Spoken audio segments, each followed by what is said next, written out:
The two most powerful and influential Western democracies in the history of the world are both experiencing nothing short of political coups to remove their democratically elected leaders from office. The U.S. House of Representatives, led by Nancy Pelosi, a formal impeachment inquiry of President Donald Trump, allegedly, and for allegedly, I think, doing his job.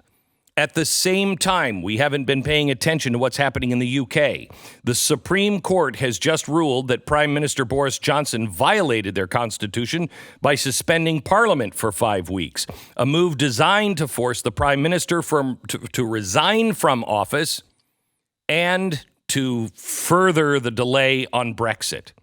The global economy is swinging dramatically towards a financial crash and recession, with 6 of the G7 nations now issuing negative yielding government bonds. In other words, you can invest in those countries, but you're going to get less than you put in when they give you your money back. Also, the EU is launching quantitative easing to the tune of $20 billion a month, just pumping cash into the European banking sector. European banks are in trouble, but how about the U.S. banks? We found out yesterday that they currently are requiring $160 billion of cash every single night from the Fed just to meet their cash reserve requirements and operating expenses. This is basically a day loan, enabling them to borrow from Peter to pay Paul via freshly printed cash from the Federal Reserve. Same time, Saudi Arabia, world's leading net supplier of fuel, of oil and natural gas, suffered serious military attack just a week ago. 50% of their energy production capabilities gone. The attacks seems to be sponsored by the hardline Islamist fascists within Iran, the world's leading sponsor of global terrorism. We haven't even talked about Iran for the last few days because we've been so busy with the coup happening here.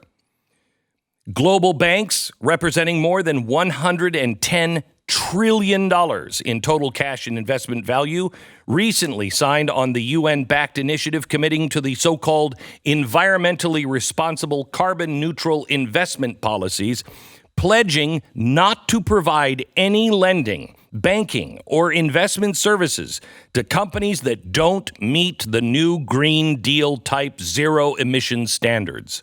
This move will dramatically hamper any kind of energy production, any kind of mining, forestry, farming, ranching, all around the world, including an estimated $12 trillion in GPS loss to us alone over the next 10 years.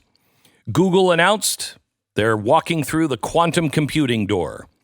That dramatically will accelerate the capabilities of true artificial intelligence, moving us forward towards the possibility of a singularity-type event when computers will become self-aware and begin acting independently from their human programmers. Quietly, the latest financial stability report provided by the Federal Reserve to Congress, in it was the fact that the U.S. student loan default rates have soared to almost 10% of all federal loans. And they're now in default.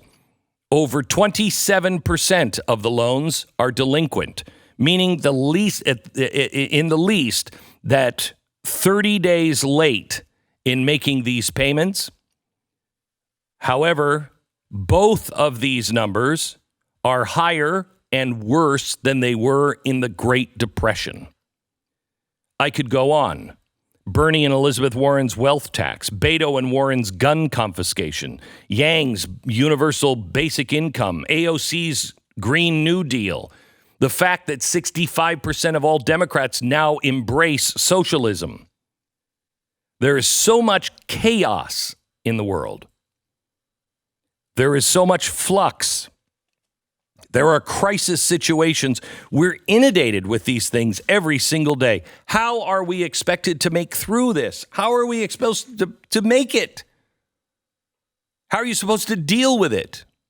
How are you supposed to be able to do your everyday and worry about all of that stuff? Well, I'm going to say something very counterintuitive. None of this matters. Don't get me wrong.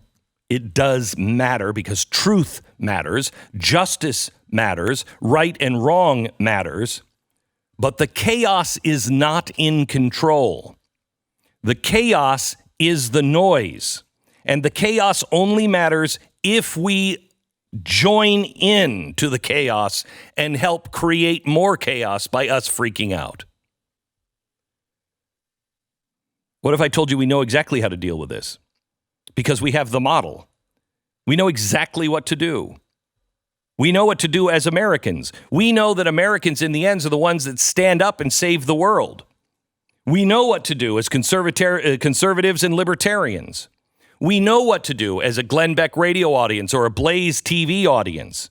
We know what to do as rational, principled, and virtuous people. We know what to do because we've been here before. Yeah, the names and the faces and some of the problems were different. The supposed crisis is different.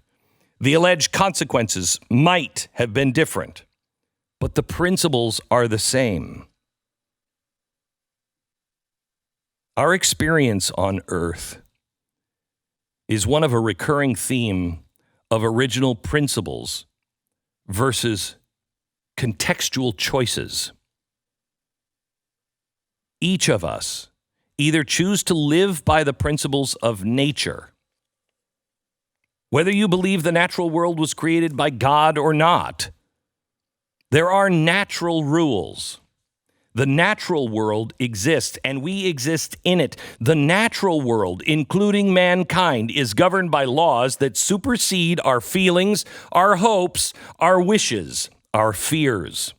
If we just follow those laws and align our values to those eternal natural laws, we will find success and happiness. If we deny man's nature and our place in nature, if we continue to violate the laws of nature, we are only going to find failure and misery. It doesn't matter what the crisis is. It doesn't matter who the bad guys are this time around. If we live to the true principles that we all have always known were true and correct, then virtue will prevail.